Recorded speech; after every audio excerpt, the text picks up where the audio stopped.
Bienvenue sur les éclaireurs de Drakérion. Je suis Madus. Et je suis Srogat. C'est parti pour l'épisode 7.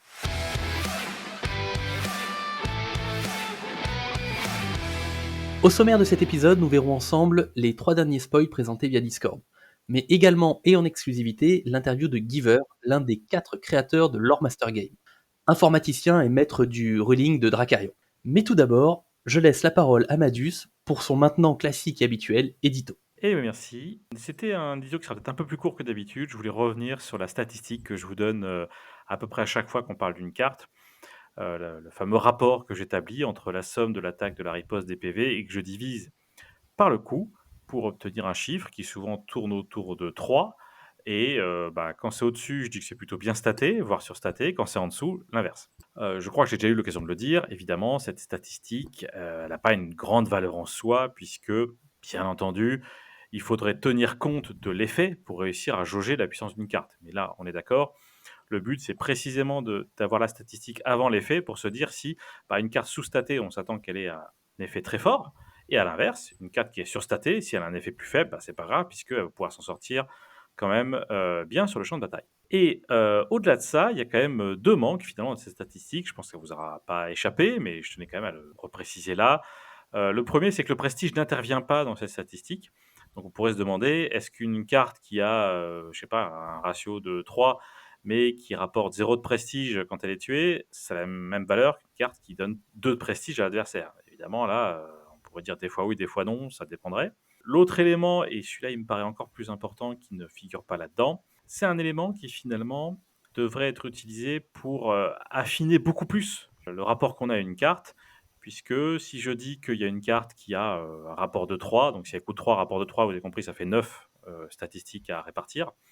Bon, une carte, est-ce qu'une 3-3-3, ça a autant de valeur qu'une 6-1-2 ou qu'une 2-1-6? Voilà, et il y a des fois où ça va avoir plus de valeur, des fois où ça en aura moins, notamment quand on la replace dans le royaume auquel elle appartient et au type de jeu. Voilà, donc il y a des royaumes, voire même des sous-factions qui vont beaucoup plus utiliser la DAC et d'autres non. Donc tout ça pour dire quoi? Pour dire que j'ai pas trouvé mieux de toute façon pour expliquer simplement les choses. Donc ma statistique, elle vaut ce qu'elle vaut, mais j'ai jamais pensé, bien entendu, qu'elle était suffisante pour, à elle seule, comparer 2 cartes et se dire: «Tiens, elle a les meilleures statistiques, donc elle est forcément meilleure», et je suis sûr que vous l'aviez, vous aussi, bien compris dans ce sens-là. Oui, et c'est vrai que de toute façon, je pense que les statistiques, on va les affiner nous aussi au fil de l'eau, en fonction des royaumes, des besoins, des styles de jeu. Donc ça aussi, je pense que la communauté des joueurs vont créer leurs propres stats et leur propre façon de calculer la puissance et le ratio d'une carte. Voilà, et puis diffuser les bonnes pratiques, hein. Si quelqu'un a une super idée et qu'il est d'accord pour la partager, ce sera super. On attaque avec le premier spoil, le spoil du 1er décembre, le garde de Caronis. Ce spoil nous montre, je dirais enfin, un petit peu d'espoir dans le monde de Dracarion. En effet, du coup, il nous présente la cité de Caronis, donc la cité elfe et nain du starter, donc qui est l'un des rares bastions encore debout suite à l'invasion de Lokmar. Donc cette cité se situe entre la montagne des nains et la forêt des elfes. Et elle a su rassembler, on va dire, le meilleur des 2 mondes, où enfin chaque peuple parvient à coexister. Les humains, eux, ils sont tolérés, à condition de se présenter sans armes, et les mages sont juste complètement interdits. Donc au moins, c'est le mérite d'être clair. Cette cité est gardée par une troupe d'élite spéciale qu'on appelle les gardes de Caronis. Mais leur mission va bien au-delà de maintenir la sécurité à l'intérieur de la ville. Ils sont aussi mobilisables rapidement en fonction des urgences remontées par les différents éclaireurs. Et d'ailleurs, cette troupe, elle est exclusivement composée de nains et d'elfes, qui ont appris à se connaître et à discuter entre eux. Ils ont réussi à créer de véritables liens, que ce soit durant les combats ou aux abords de la cité, en aidant aussi différents citoyens dans les besoins quotidiens, etc. Chaque membre de cette garde doit renoncer à tout ce qu'il possède pour pouvoir y entrer, que ce soit l'argent, les terres ou un titre. En échange, il sera équipé et formé par le meilleur des 2 mondes, encore une fois, la résistance et la puissance des armes et armures naines, mais affiné par l'esthétique et la praticité des elfes.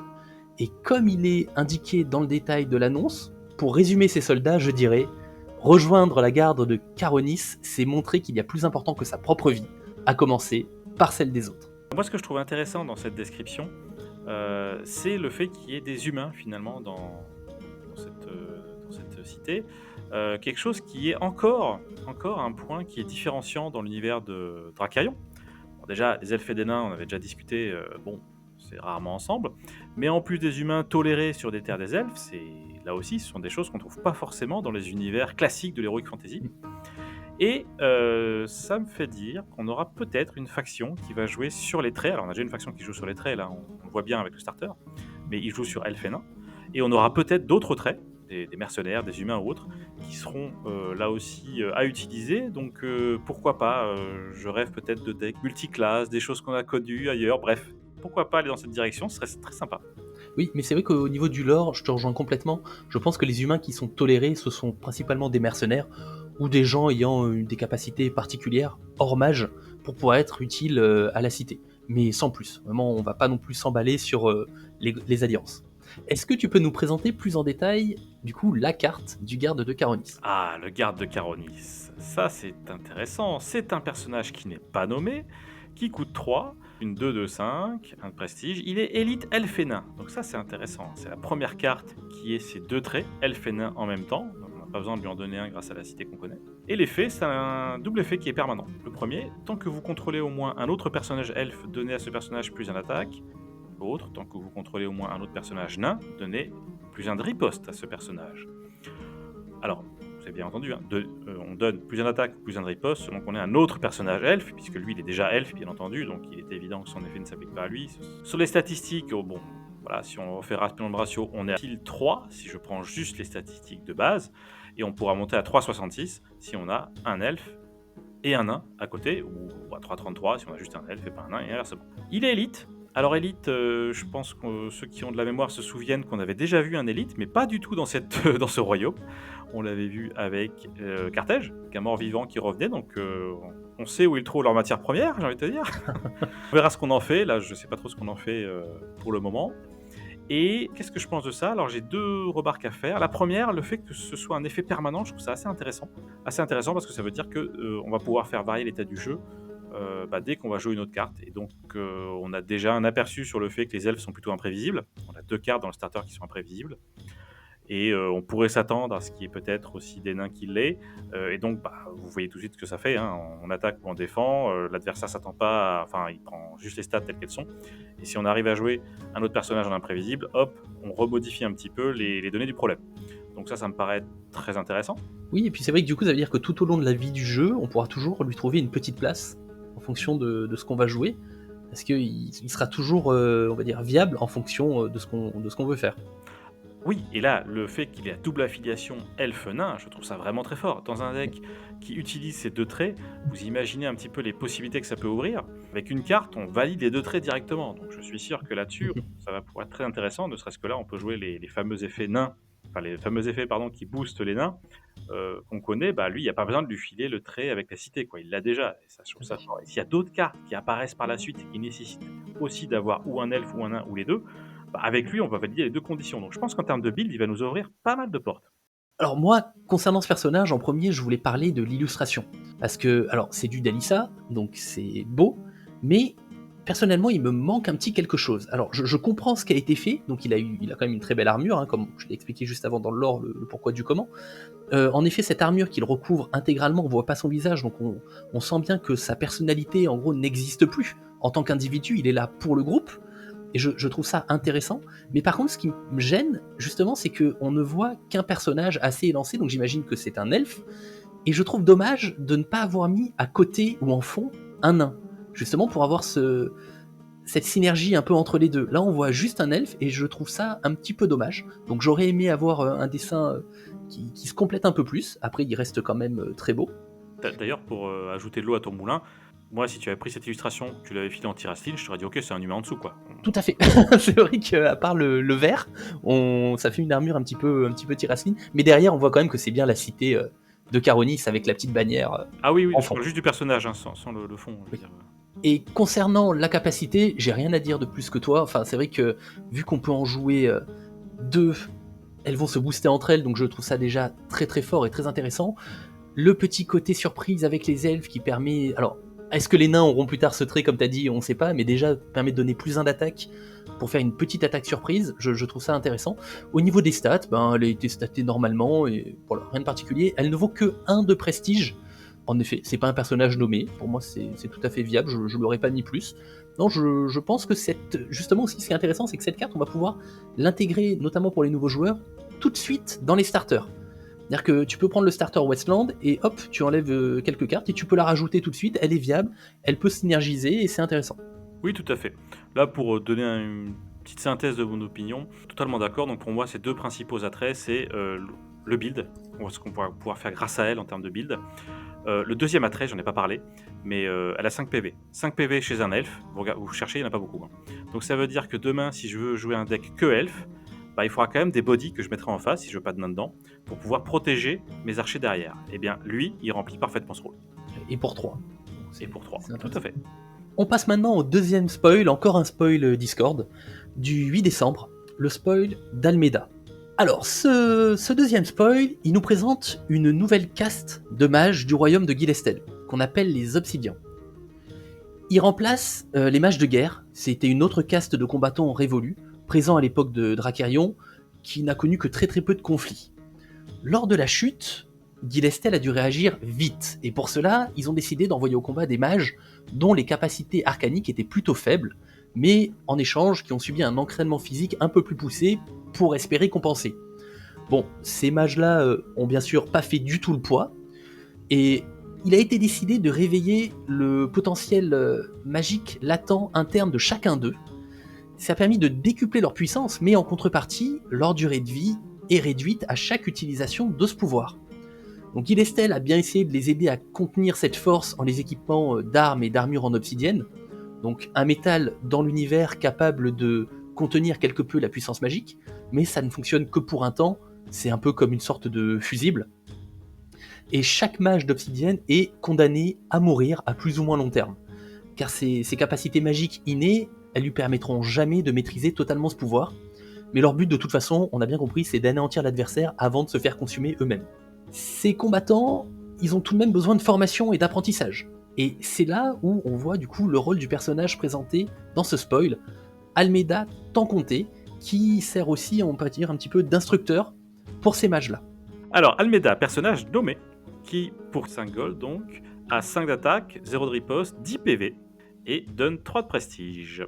Elle est maître et obsidienne, naturellement, on vient d'en parler. Almeda, elle a une capacité passive qui fait qu'elle gagne 1 de riposte pour chaque dégât qu'elle a sur elle.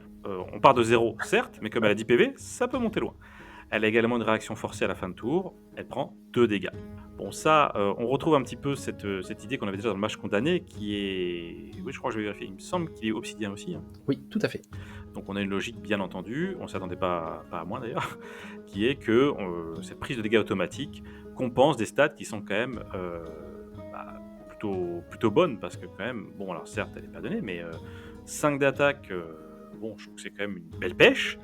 10 PV, c'est qu'on peut pas la tuer en une fois, 2 fois ça me semble très ambitieux, donc ça peut être 3 fois, et autant la première fois c'est gratuit, autant les 2 autres fois ce sera pas gratuit du tout, vu que la réponse va augmenter en flèche.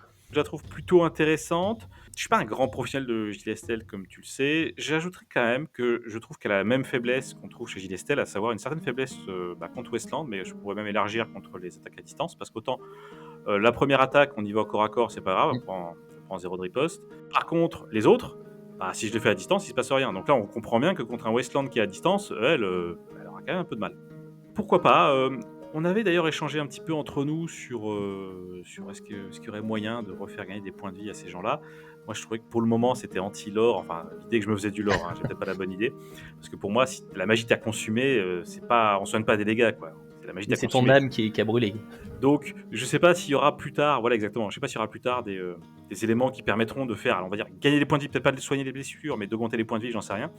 En tous les cas, à mon avis, la question qui va se poser aux joueurs qui jouent cette Almeda, c'est combien de temps est-ce qu'elle reste sur le board? Est-ce qu'elle va rester 1 tour ou 2 tours? 3 tours, j'y crois pas, mais ça va être ça, donc 1 ou 2. Alors, justement, c'est un point qui avait été pas mal discuté sur le Discord quand elle est sortie, parce que certes, elle a 10 points de vie, mais elle prend déjà 2 dégâts automatiques à la fin de chaque tour, à la fin du tour. Et donc ça part quand même relativement vite, donc on avait échangé sur le fait de devoir la protéger, et c'est vrai que maintenant on a chez les mages de Gilestel, il y a le bouclier de magie qui permet de donner un bouclier ou 2 boucliers si c'est un attaquant. Donc ça permettrait de temporiser un petit peu. Après, on va voir aussi ce qui va sortir sur la suite du set de base. Mais actuellement, moi personnellement, sans autre carte, elle ne me plaît pas plus que ça, parce que je la trouve quand même relativement chère. Je préfère jouer un mage condamné à 9 points de vie qui ne les perd que 1 par 1 pour 4 d'or, tandis qu'elle qui est à 10, mais pour 5 d'or, et comme tu dis, contre Westland, ou même contre Lockmar, quand elle va se prendre des petits pings comme ça, on va vite monter. Donc pour l'instant, je la trouve pas très intéressante. Oui, d'ailleurs, je n'ai pas parlé de l'art, mais c'est encore une carte de Dalissa. Et on voit bien un personnage qui va au combat un peu à la vas-y comme je te pousse, hein, Un peu parce légère en termes de qu'elle protection, est ouais. très très très légère. Autant bon, il y a un peu d'obsidienne, mais pas plus que ça. Hein. Je veux dire, se prend un coup sur l'épaule, elle perd le bras quand même, la dame. mais après, c'est vrai qu'elle est très très classe. Et bah voilà, elle doit faire peur, je pense, quand elle est en état de rage et qu'elle est transformée avec son pouvoir magique. Mais en tant que telle, moi, elle ne me plaît pas plus que ça pour la jouer. En tout cas, je ne vois pas dans le starter, en tout cas avec Gilestel, quoi enlever pour l'intégrer. Je préfère garder une Gladys qui en plus va permettre d'aller chercher des cartes dans son deck. En l'état actuel, il nous manque peut-être des infos pour savoir ce qu'on peut faire des obsidiens. Mais Oui. je te rejoins totalement sur la synthèse, pas ultra fan en l'état, quoi. Alors après, il y a aussi un autre point qui peut être intéressant. Il y a un sort également chez Gilestel qui s'appelle Où suis-je, du coup dans le nouveau starter, qui permet, en échange d'incliner la bannière, de rediriger l'attaque contre un de nos personnages vers une autre carte. Donc ça permettrait, en fait, si un adversaire veut attaquer une autre carte que notre Almeida, de dire non, tu vas venir t'empaler dessus, et quitte à ce qu'elle meure, au moins elle va quand même taper sa riposte. Oui, tout à fait. Bon, de toute façon, je pense que tous ceux qui ont joué contre Gilestel savent qu'il faut bien regarder Méfier de cette d'incliner. carte. Oui, alors moi j'allais dire, faut regarder si la bannière est inclinée ou pas. Et pareil pour la cité, parce que c'est quand même l'élément nécessaire à pas mal de sorts de ce type-là. Donc forcément, il faudra qu'on garde ça. Et ce sera peut-être effectivement une clé pour jouer Obsidien. D'ailleurs, pourquoi pas? Est-ce qu'il y aura un redressement de bannière si vraiment on part dans cette direction? Bon, ce sont des supputations. J'enchaîne à présent sur le dernier spoil, donc le spoil du 15 décembre. Un magnifique spoil, avant même d'attaquer le lore, je suis désolé, je suis obligé de parler de la carte en elle-même, hein, c'est un peu pour moi là, elle est magnifique. Ygren, du coup, qui est absolument sublime, et Juraga, du coup, un autre membre du Discord, me l'a présenté en disant on dirait un tableau, et c'est vrai que je suis assez d'accord, en fait, on dirait un personnage qui a été juste peint comme ça, on dirait pas un personnage qui va sur le champ de bataille ou quoi, on dirait un tableau qui est censé être accroché dans un manoir pour représenter une famille et une dynastie. Je trouve la carte magnifique, et qui bien sûr est encore de... Bien entendu, notre chère Dalissa. Tout à fait. Je te rejoins totalement là-dessus, et je tiens d'ailleurs à préciser que quand elle avait été spoilée, initialement on avait eu l'illustration sans avoir l'effet, hein, ça remonte à loin. Moi je pensais qu'elle allait être au royaume Westland. Pourquoi? Parce Les que... pots de bête. Non, elle me faisait penser à Morwen dans Hmm. la façon de présenter les choses, un peu comme un tableau avec cet effet sombre, tu vois. Je trouvais qu'il y avait une sorte de patte artistique un peu similaire, et je m'étais dit, tiens, bah, s'ils ont essayé de garder une cohérence, ça pourrait aller ensemble. Et voilà, si j'avais dû me faire un pari, je l'aurais mise en Westland, juste sur la base de l'illustration, bien sûr. Je pense qu'ils se prennent un malin plaisir à nous prendre à contre-pied. Et donc sur cette carte, du coup Ygren, on apprend plusieurs choses. Déjà, Ygren est de la famille de Landragon. Enfin, Robb Stark, comme on l'appelle dans le milieu. Le cavalier et le prince des nécessiteux, donc le gros ton du starter Tiraslin, hein, qui coûte 6 mais qui fait très mal. Et donc Ygren, qui est sa sœur, on apprend qu'ils sont tous les deux issus de la noblesse alanienne. Donc Alania, si vous vous rappelez, c'est un royaume humain situé à l'est de Tiraslin qui a été détruit lors de la chute. Et à l'inverse de son frère, lui, Landragon qui préfère partir en première ligne dans le cercle extérieur pour combattre les démons, Ygren, elle navigue sans cesse entre les nobles sphères du cercle couronne et la misère, on va dire, du cercle extérieur. Ils sont tout à fait conscients, les deux, qu'il leur sera impossible de restaurer la grandeur totale de leur royaume, mais la bonté et la fierté dont ils font preuve, ça les pousse quand même à pas abandonner pour au moins tenter de reconquérir leur terre. Ils ont tous les deux intérieurement renoncé à leurs droits pour le trône, parce que ce sont des nobles, mais ils cherchent surtout à aider leur peuple exilé à se faire une place dans le royaume de Tiraslin en tant que survivants résolus. Et je trouve que cette carte, enfin je vais te laisser en parler Madus en premier, mais je trouve que cette carte est très forte et très intéressante, donc vas-y, fais-toi plaisir. Alors, Ygren, la survivante résolue, donc nommée, hein, bien entendu, vous l'aviez deviné comme Srogat en parlait. Et là, c'est peut-être une des personnages nommés les moins chers qu'on ait vu. J'ai pas regardé, je pense que c'est la moins chère, hein. Elle coûte 2. Donc là, j'ai trouvé un nommé qui coûte moins de 2, je pense pas qu'on la trouvera. Pour 1-1-4, donc 1 d'attaque, 1 de riposte, 4 PV, elle donne 1 de prestige quand elle meurt. Elle a 4 traits, Alania, cercle couronne, cercle extérieur, noble. Tu nous avais déjà parlé des différents cercles d'ailleurs. On notera peut-être que son frère, lui, était cercle extérieur aussi, noble aussi, Alania aussi, mais il n'était pas cercle couronne. Non, lui, il n'est vraiment pas intéressé par la partie gestion et Oui, noble vraiment de Tiraslin. tout à fait. Alors pourquoi est-ce qu'on jouerait Ygren? Tout simplement parce qu'il y a marqué. Parce qu'il est marqué en dessous d'elle, déploiement, redresser l'Andrégon ou l'un de vos personnages liés à au moins 2 attachements. C'est mal. Donc ça veut dire que je joue l'Andragon, je mets une petite charge à quelqu'un, et bam, pour 2, je redresse l'Andragon, qui va remettre une petite charge à quelqu'un. Pour 2, redresser un Landragon, ça me paraît très fort. Et quand bien on ne jouera pas l'Andragon, évidemment, il suffit de prendre n'importe qui a 2 attachements.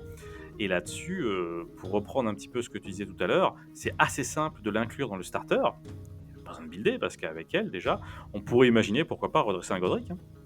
Après tout, ça ferait sens aussi, je pense. Donc elle me paraît très très forte. J'ai toujours dit que redresser c'est très fort, mais alors là, redresser un ton pareil pour 2, je pense que c'est vraiment super value. Alors, évidemment, quand on va la jouer, elle est unique. Donc la question qui va se poser à l'adversaire, c'est qu'est-ce que je fais? Est-ce que je la bute? Mais du coup, je prends le risque qu'il me repose une autre, et donc il redresse encore le steak. Ou est-ce que je la laisse en jeu comme si ce redressera plus? Et dans la deuxième optique, elle a quand même 4 PV, donc pour aller l'empaler quelque part, Ygren ne sera pas facile. Donc si le gars en face, il a joué un peu finement, c'est pas dit que le joueur de Tiraslin qui a choisi de choisir Ygren arrivera à s'en débarrasser facilement. Donc en tout cas, voilà, ça pourrait être un jeu rigolo. Vas-y, attaque là, tu vois. Limite, est-ce que tu vas pas lui mettre un petit attachement juste pour que le mec vienne la buter? On se demande. En tout cas, bon, excellente carte, hein, bien sûr, et un super coup. Enfin, 2, c'est vraiment intéressant d'avoir ça dans le starter Tiraslin. Ouais, je trouve ça vraiment très très fort. Alors, exactement la même chose que toi, mais du coup, j'ai réfléchi un peu à la question. C'est-à-dire que, en effet, moi, je la mettrais sur la ligne de front, directement, pour forcer l'adversaire, justement, à essayer de venir la tuer, ou alors aller l'empaler en collant des petits pings. Mais surtout, j'ai pensé à autre chose. Il y a une manœuvre, Tiraslin, qui s'appelle Seul et sans rempart, qui dit qu'on va sélectionner un personnage, l'adversaire va sacrifier un personnage, et nous aussi. Ce qui fait qu'on peut se l'auto-sacrifier pour ensuite en reposer une autre. Et je trouve ça de toute beauté. Et ça permet en fait de l'éliminer naturellement, et je pense que cette carte a été pensée pour, je ne vois que ça. Donc je trouve ce côté-là vraiment bien pensé, je pense que c'est des petits tricks qu'on va pouvoir faire. Et en plus, comme tu as dit, elle ne coûte que 2.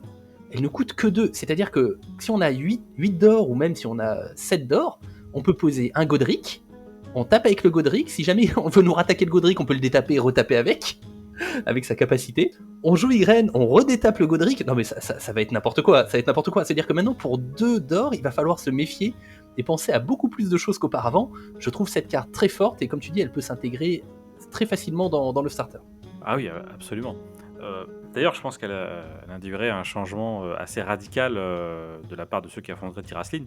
Parce qu'à partir du moment où tu joues l'Andrégon sur le board, la question qui se pose à l'adversaire, c'est bon, alors attends, est-ce que je vais déjà attaquer l'Andrégon pour entamer les PV, comme ça, même s'il me lâche Ygren derrière, avec la riposte, ça va peut-être le faire?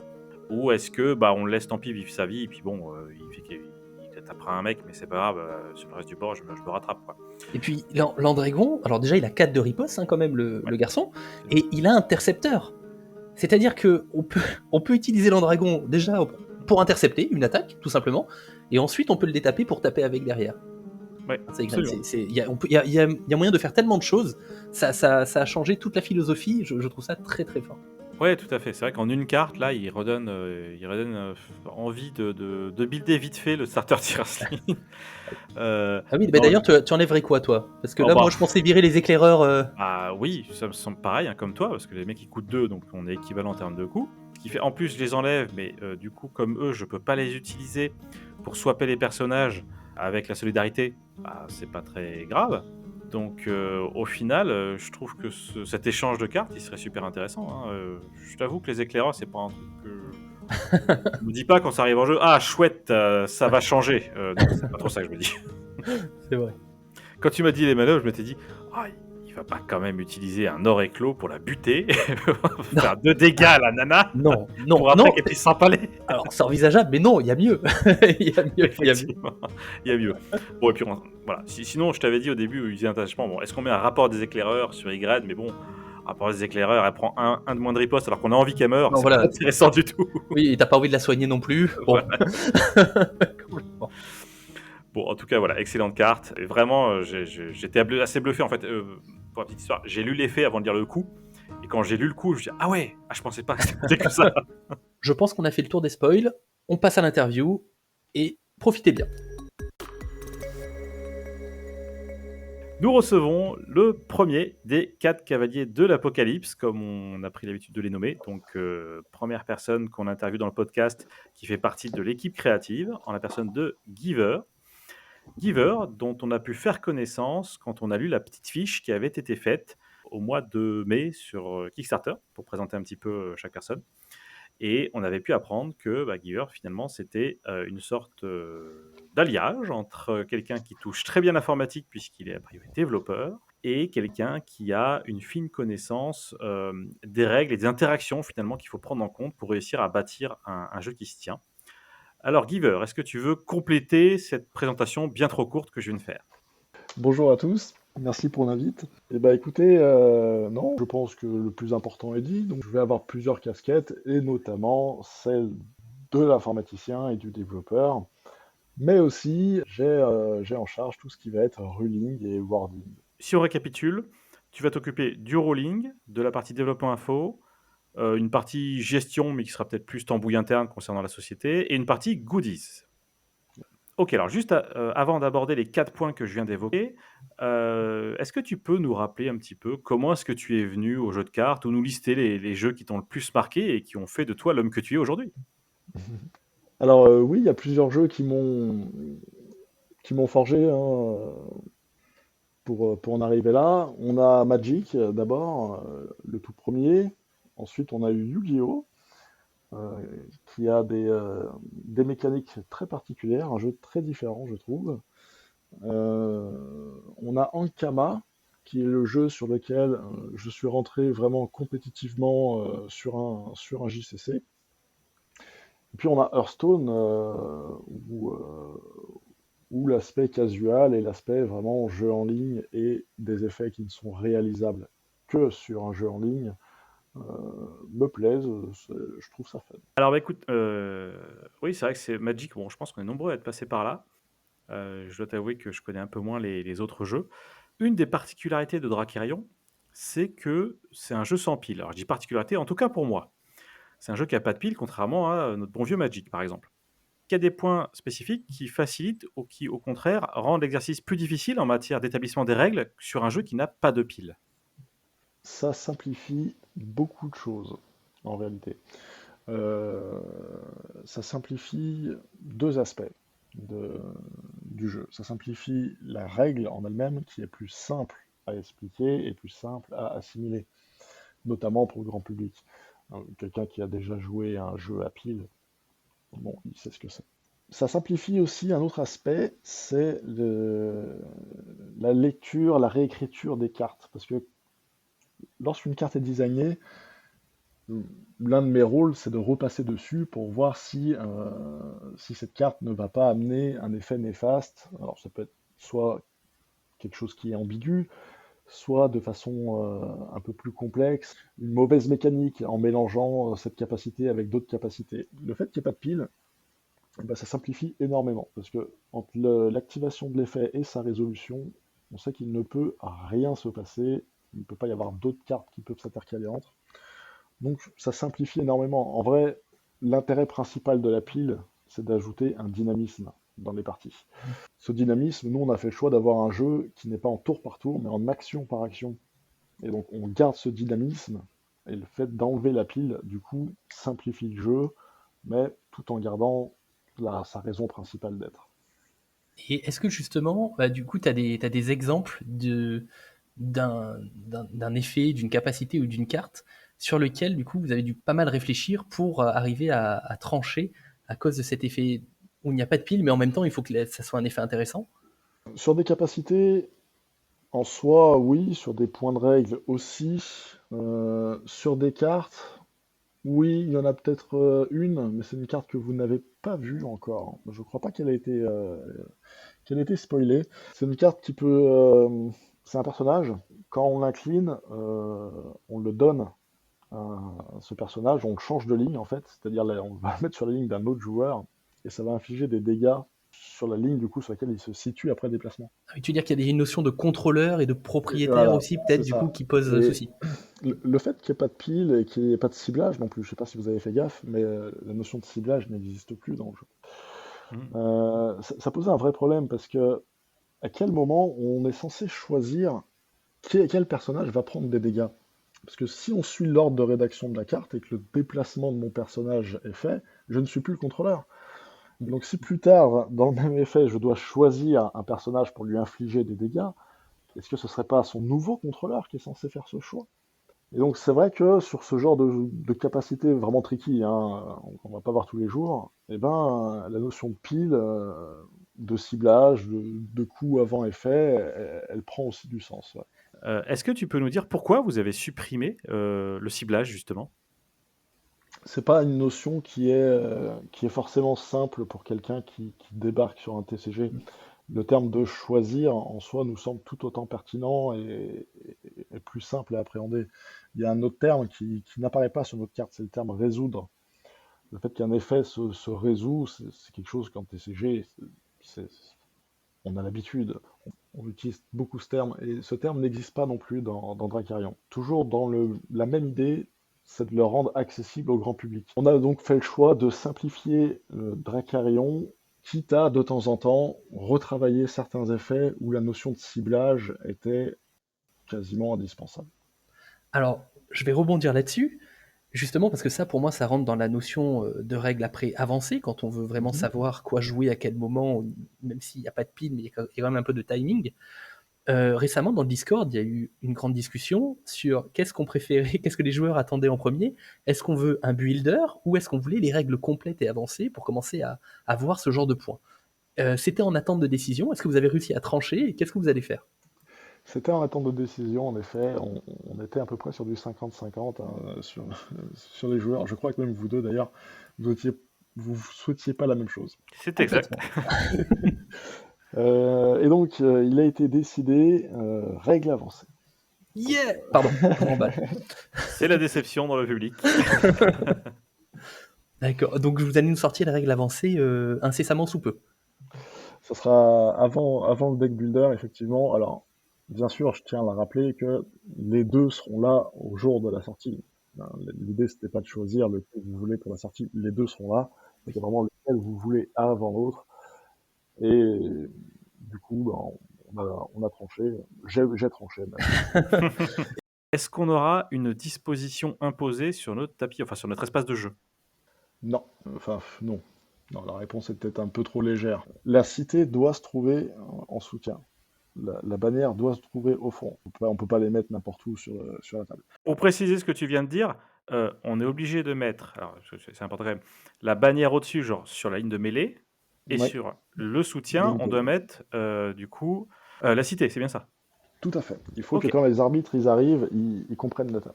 très bien. Voilà, il faut qu'ils puissent suivre la ligne. Ils Ça, c'est une repèrent la info que j'avais cité à pas, travers donc la ça bannière. me semble important. OK. Donc ça va être primordial. Ensuite, la position du deck, non. Il est hors de question qu'on impose ça c'est complètement délirant. Donc non, on n'imposera pas ça. Il n'y aura pas grand-chose d'imposé. Ce qu'il faut, c'est que ce soit clair pour les deux joueurs. OK. C'est vital. D'accord. Bon, on ne met pas Et la défaut sur nos genoux, quoi. ouais, défausse sur les genoux, c'est fort, mais c'est marrant parce que j'avais une petite question, défausse aussi. Il y a plusieurs jeux où on te dit la défausse, l'ordre est imposé. Je crois que pas avoir lu ça à Dracarion. Dracarion peut changer l'ordre de la Non, défausse, hein, c'est bien ça? ouais, tout à fait. C'est OK. volontaire. Jamais il y aura une carte qui nous interdit, enfin qui nous empêchera de le faire. C'est tellement plus agréable de pouvoir Ouais, c'est choisir souple. Oui. ça défausse, pardon. Ça me paraît Donc en très effet, intelligent d'avoir choisi ça. toi, tu fais du dev, tu fais des sites web, tu fais a priori pas mal de choses, gestion de projets informatiques, etc. Ça veut dire que qu'est-ce qui est attendu? Qu'est-ce que vous allez nous sortir justement? Parce que tu as parlé du builder tout à l'heure, donc il sera là, mais Est-ce que tu peux nous donner quelques spécificités de ce builder? Bien sûr, bien sûr, bien sûr. Il y a des fonctionnalités qu'on veut absolument le jour de la sortie et d'autres qui nous intéressent, mais qu'on fera, voilà, qu'on développera peut-être quelques temps après. En jour de sortie, ça va être vital d'avoir du multilingue, français-anglais, que chaque carte ait sa propre page intégrant du lore, voire une fac si la carte en a besoin. Le fait de pouvoir consulter les cartes et les decklists sans avoir de compte, dans le cas des listes bien sûr publiques. Ensuite, sur tout ce qui est toujours l'utilisation globale, l'intégration d'une liste d'amis, parce que des fois on peut vouloir partager son deck avec telle personne, voire sa team. Hein. Si on a une team pour jouer, on ne veut pas la rendre publique, mais on veut que les membres de notre team puissent la voir. On aura une liste d'amis, des possibilités de partager notre decklist aux amis de notre choix, possibilité d'écrire une description de la liste. Ça, c'est quelque chose que j'affectionne particulièrement, juste voir une liste sans description, c'est quelque chose qui, voilà, j'ai l'impression de rester sur ma faim. Ouais. Donc, possibilité d'écrire la description dans les deux langues, pour ceux qui veulent l'écrire dans les deux langues. Possibilité de la cloner, possibilité de l'exporter. Voilà pour ce qui va être, tout ce qui va être, on va dire, fonctionnalité. Hors deck building, sinon, lors du deck building, en fonctionnalité basique, l'intégration des cartes qui sont listées sur les bannières, des stats sur les coups, des filtres par trait, par stat, par mot, la Quelque légalité chose du deck. d'assez complet quand même, quoi. Ça, c'est les trucs basiques qu'on souhaite avoir dès le début. On pense, voilà, on pense qu'il y a d'autres choses qui peuvent arriver et qui arriveront très probablement plus tard. Un export TTS, par exemple, est-ce que c'est quelque chose qu'on va vouloir mettre en place? C'est vraiment pas impossible. Et ça sera pas Vous allez faire ça justement en fonction des retours de la communauté, ou c'est en fonction de vos envies à vous sur le moment et de votre temps, surtout de disponibilité, que ce soit en organisation ou en dev? Alors, ça sera le temps, bien sûr, va être un facteur important, et les retours de la commu aussi. Parce qu'on envisage par exemple le fait de pouvoir envoyer directement sa decklist pour les tournois, déjà de préimprimer les decklists pour les tournois, ou qu'elles puissent être remontées directement par les organisateurs pour justement faciliter la vie de tout le monde. Est-ce que ça, vous l'envisagez peut-être dans le futur aussi? Ouais, tout à fait, tout à fait. C'est-à-dire que on a pour projet d'avoir un logiciel capable d'organiser des tournois que les joueurs ou les boutiques pourront utiliser pour organiser des tournois. Clairement, les deux auront une connexion et nous permettront de remonter les decklists avec à terme la possibilité d'avoir des arbitres, que ces arbitres puissent voir les decklists qui sont enregistrés pour tel tournoi dans Et leur puis langue, il y bien aura sûr. des stats, ça fera plaisir à Madius, ça. Et ça, il y aura des stats, et ça, Ça on fera plaisir à d'autres gens que a. moi quand même. Ouais, ça fera plaisir à nos designers déjà. C'est très important pour nous de savoir si une carte est trop présente, une carte est trop peu présente. Savoir jusqu'à quel point il faut bien nerfer Carthège. Oui, non, c'est Là, du coup, juste pour que j'ai les bonnes idées, faut dire l'enchaînement des choses. Donc, les règles vont arriver à une date que tu n'as pas encore fournie. Le deck builder arrivera à une date que tu n'as pas fournie. On sait juste que c'est après les règles et au plus tard au moment de la sortie, c'est ça? Tout à fait. Ok. Et tu es tout seul pour faire ces deux projets ou tu as un peu d'aide? Ah, j'ai un troisième projet. Ah, Ok, il y a juste du boulot en plus, mais t'as pas d'aide en plus. donc j'ai pas d'aide, mais j'ai un autre. Ah, si j'avais que ça, Et tu peux nous en parler de ce troisième projet? Ah non, mais c'est le logiciel tournoi. Ah oui, voilà, donc le logiciel tournoi, d'accord. Ah oui. C'est lui qui va prendre même le plus de temps. Est-ce que j'ai de l'aide? En l'état, non. Je n'exclus pas, malgré tout, d'en chercher. Si jamais je vois que c'est pas possible, on fera appel à une société spécialisée, ou alors à certains de mes contacts personnels. Hein. La deadline, tu as dit que c'est la sortie du jeu. Est-ce que la sortie du jeu, c'est concomitant, je crois que c'est avril qu'a annoncé Qatar en matière de réception. On parle de cette date-là ou d'une date autre, disponibilité en boutique plutôt? On parle disponibilité en boutique, Donc effectivement. peut-être un peu plus tard qu'avril, quoi, c'est ça? On est un peu plus tard qu'avril, ouais. Ok. Pas vraiment, c'est pas énorme, mais c'est pas avril, en effet. Peut-être pour finir sur la partie développement info, parce que 3 projets, moi je trouve que c'est pas assez. Faut pas oublier le site, hein, le développement du site quand même, s'il te plaît, monsieur. Est-ce que tu veux nous en dire un mot? Oui, bien sûr, il n'y a pas de problème. Pour le site, notre vraie problématique pour l'instant n'est pas d'alimenter le site en contenu, c'est de l'alimenter de contenu en deux langues. C'est-à-dire que on a des capacités en interne, surtout l'un d'entre nous, qui nous permet de l'alimenter en anglais. Malgré tout, il y a une différence entre être bon en anglais et, voire même très bon bilingue dans son cas, et être capable de traduire des pages de lore en anglais. Mmh. Ouais. Donc là, on est sur quelque chose de différent. On a trouvé pour l'instant deux traductrices qui pourraient potentiellement nous traduire ces pages de lore. Donc il faut que ce soit quelque chose qu'on mette en place. En fait, on ne peut pas se permettre de l'alimenter seulement en français, le site. Et donc, pour l'instant, il y a une petite pause. Est-ce que c'est la problématique de la langue, de la traduction en anglais qui empêche la mise à jour du site aujourd'hui? Ouais. Ah, Ouais, alors parce que le plus gros contenu qu'on aurait à ajouter, ce serait du lore aujourd'hui. Pour traduire beaucoup de lore, on a statué qu'il nous fallait des professionnels. et aujourd'hui sur un jeu qui va sortir, en France, certes, il y a des KS en anglais, mais on avait discuté un petit peu, a priori la sortie boutique anglaise, c'est pas tout de suite et bon, faut quand même Mhm. d'abord commencer à se faire connaître sur le territoire. Est-ce que ça a encore du sens de se dire: «Je veux absolument sortir les 2 maintenant, tant pis, on sort pas l'un tant que l'autre est pas prêt»? Est-ce que ça risque pas de ralentir un peu alors Mhm. que finalement l'anglais, j'ai l'impression qu'au jour de la sortie, il va pas être hyper impactant, quoi? J'entends la question et je peux pas dire qu'elle est déconnante. Je ne peux te donner que ma réponse personnelle sur ça, Très bien. Qui n'engage donc que toi et là-dessus, pas les autres, c'est ça? qui n'engage donc que moi. Pour moi, il faut, je suis obligé de faire les choses avec une certaine cohérence. Et ce choix d'intégrer ou non l'anglais, c'est un choix qu'on a déjà fait. On a fait ce choix il y a un an maintenant. Et donc, pour moi, voilà, on a déjà annoncé quelque chose en anglais. Il, il faut l'amener maintenant, cette chose en anglais. Est-ce que c'est le bon choix? Je ne sais pas. Je ne sais pas. Clairement, on va se reposer bientôt la question. Là, on était sur le rush des templates, Mmh. des templates, du late page et compagnie. Début d'année, ça va être, voilà, on va pouvoir vraiment remettre ces choses sur le tapis. euh, et donc, on verra à ce moment-là. Avant d'attaquer la partie qui me passionne, donc les goodies, je voulais juste comme on a fait pour les illustrateurs, en fait, j'aurais voulu connaître ta façon de travailler en quelques mots avec l'équipe et on va dire peut-être pas ta journée type, mais ta semaine type. Comme quand tu travailles, comment tu fais du lundi au vendredi? Comment tu répartis ton temps de travail justement entre tes différentes tâches? Et à quel moment tu fais des points avec du coup les autres cavaliers de Mhm. l'Apocalypse? Enfin, comment tu fais?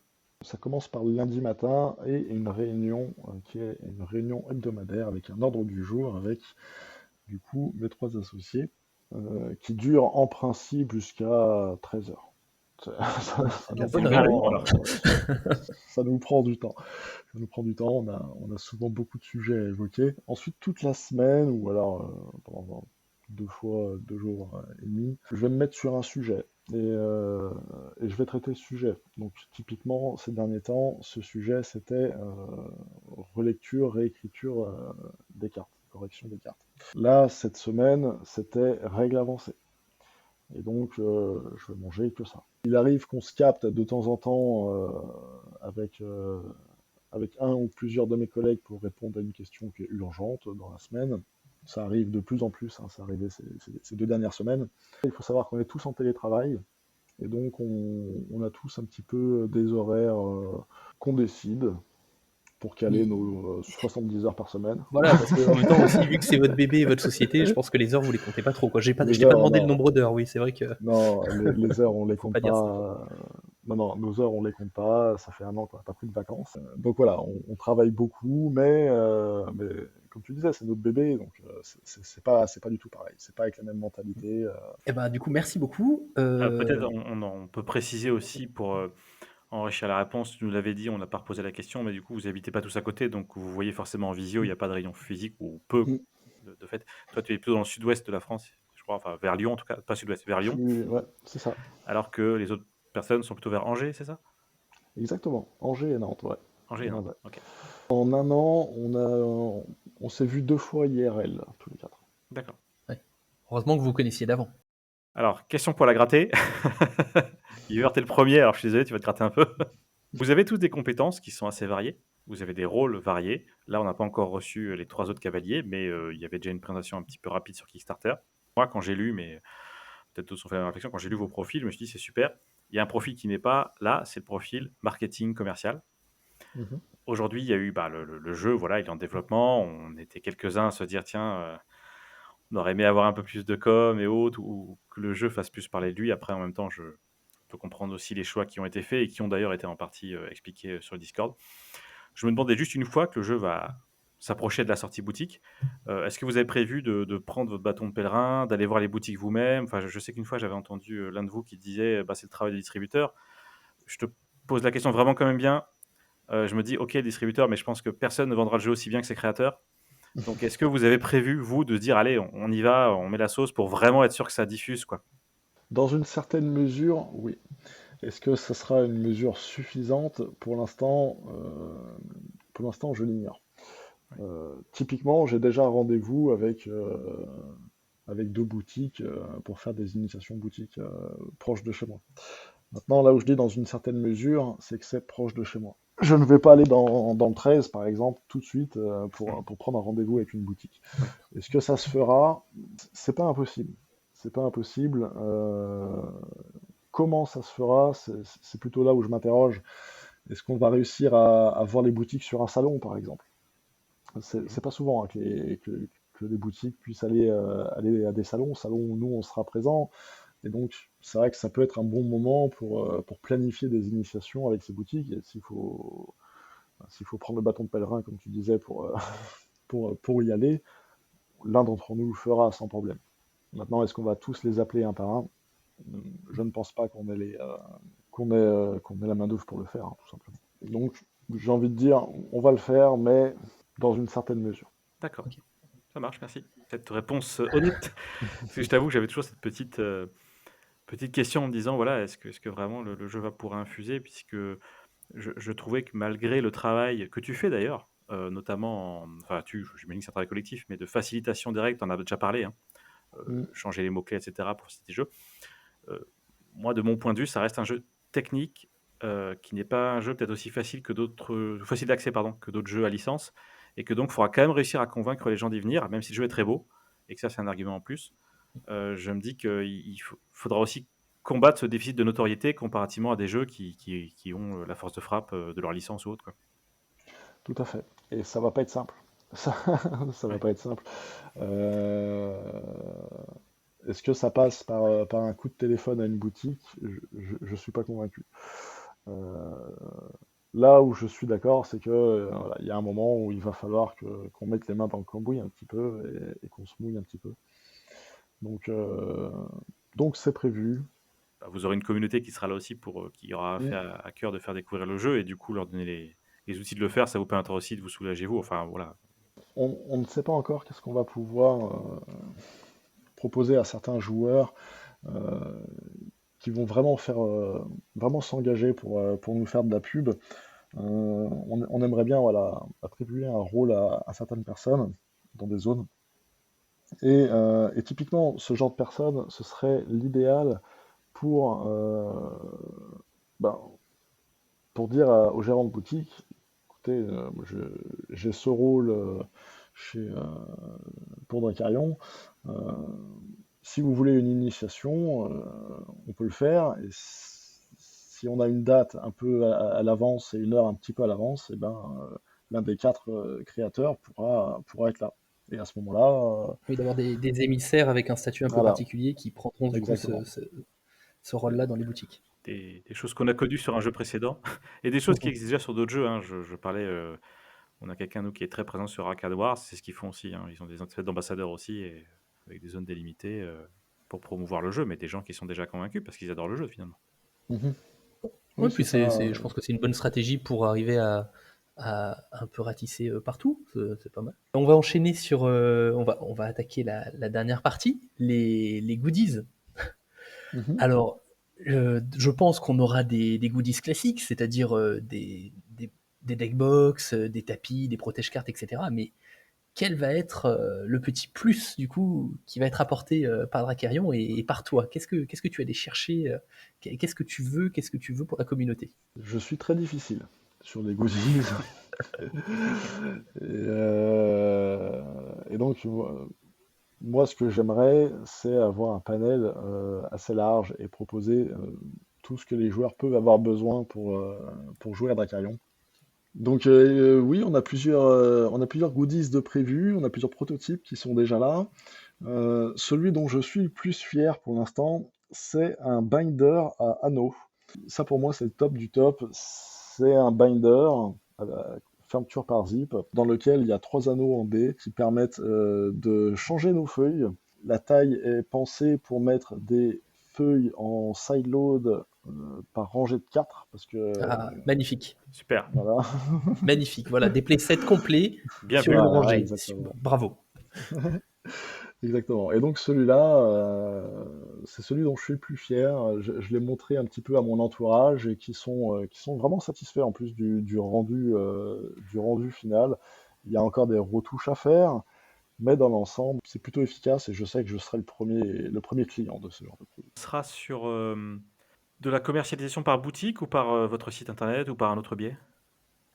Très bonne question. C'est vrai que j'en ai pas parlé. Je crois qu'on en a jamais parlé encore d'ailleurs publiquement. On sera sur notre boutique en ligne, parce que on n'a pour l'instant pas les quantités nécessaires pour avoir des tarifs à l'unité qui nous permettent de les mettre en boutique à côté de goodies identiques de nos concurrents. OK, très clair. Donc voilà.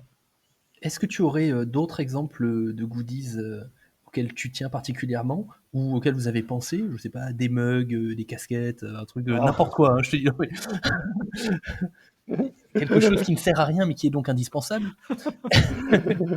Un truc qui sert pas à grand chose, mais ça reste utile en pleine partie, mais on peut faire sans. C'est des jetons dégâts.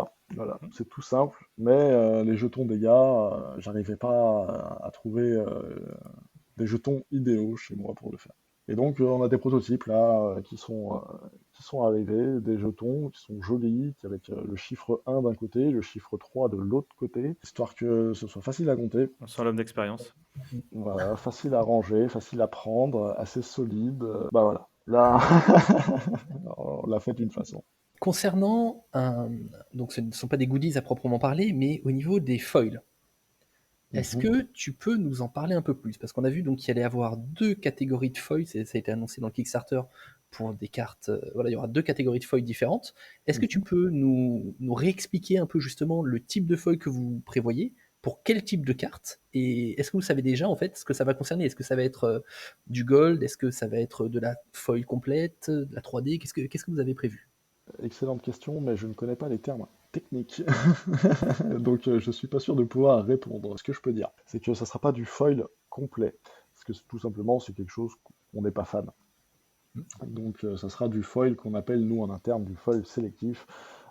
Du foil qui sera sur une partie de la carte, notamment le template, ne sera pas foil. D'accord, que Ensuite, l'illustration du coup. que l'illustration et pas forcément toute l'illustration. C'est-à-dire qu'on a des tests en cours et il est possible que ce soit seulement l'arrière-plan de l'illustration et que le personnage en Ah, premier plan, lui, soit découpé et ne soit pas en foil en fait. Mmh. d'accord. Ça va dépendre vraiment des retours, des rendus différents. Mais pour l'instant, voilà, on est sur ça. Quel type de foil? C'est un foil transparent, c'est-à-dire qu'on voit l'illustration qui est derrière. Il y a des foils qui sont arc-en-ciel et on voit pas ce qu'il y a derrière en fait. Bon, si on a le perso en premier plan devant le foil, alors du coup le foil, l'arrière-plan, on le voit pas du tout. Ça, c'est pas ce qu'on veut non plus. Nous, notre foil, c'est plutôt un foil transparent et sélectif. C'est pour ça que comme je disais, le terme technique, je ne le connais pas. Il y en a un, mais je ne le connais pas. Concernant les super foils, c'est une combinaison entre ce foil-là, transparent sélectif, et de la dorure à chaud. Mhm. Et donc, ce que vous avez appelé tout à l'heure du goldage, je crois. Voilà, ça va être des lignes, du template, voire dans le cas des Arimotes qui seront un peu spéciales, il est possible que certaines parties de l'illustration aient un peu de dorure aussi, hein. Mmh. Et donc ces super foils ne seront dédiés qu'aux cartes uniques, c'est-à-dire bannières, cités, certains Mhm. personnages nommés. Qu'est-ce que vous avez prévu là-dessus? Seulement les personnages nommés, qui sont les cartes rares du jeu. D'accord. Il y a pas d'autres rares, en tout cas pas pour l'instant et pas prévu. Les rares ne sont que les personnages nommés. Et il n'y a que les rares du coup qui profiteront de ce super foil. On les aura de la même façon dans les boosters de manière aléatoire, c'est ça? Oui, tout à fait. D'accord. Pour finir, est-ce que tu peux nous donner ta faction préférée et nous dire pourquoi c'est ta faction préférée d'ailleurs? Eh ben, pour l'instant, je dirais Carthège, parce que dans Carthège, il y a Mira. Je crois que tu allais dire parce que dans Carthage, il y a carte. Parce que dans Carthage, c'est pas nerfé. Bah voilà. On revient toujours au même truc. Et donc Mira, c'est l'illustration ou l'effet qui te plaît? Les deux, mais vraiment l'illustration, je la Ouais. trouve, Ouais, je la trouve incroyable. Elle est en fond d'écran sur mon téléphone et ma femme, elle arrête pas de me dire de mettre mes enfants, que c'est pas normal, mais Ah oui, je vois de quoi tu parles. Oui, mais tes enfants, ils ramènent pas des inlassables. Alors à un moment, exactement, voilà. exactement. Elle redresse pas ma cité squelette. On peut pas lutter contre ça. Exactement. Donc voilà, rien qu'à elle toute seule me fait préférer Carthage. Ok, moi je pense que Raquel toute seule, elle pourrait convertir des gens en jeu, parce Ah, tout à qu'effectivement fait. l'illustration est assez exceptionnelle. Ah, il va falloir faire des bannières, un template, la mettre au fond partout, et je pense qu'il y a Ouais. moyen. Eh ben, merci Giver pour cette interview, c'était très éclairant. Merci à vous, les gars. Merci de ta patience. C'est-à-dire...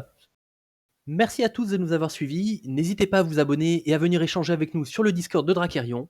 Bonne fête et on se retrouve l'année prochaine. Bonne fête à tous, ciao. Ciao.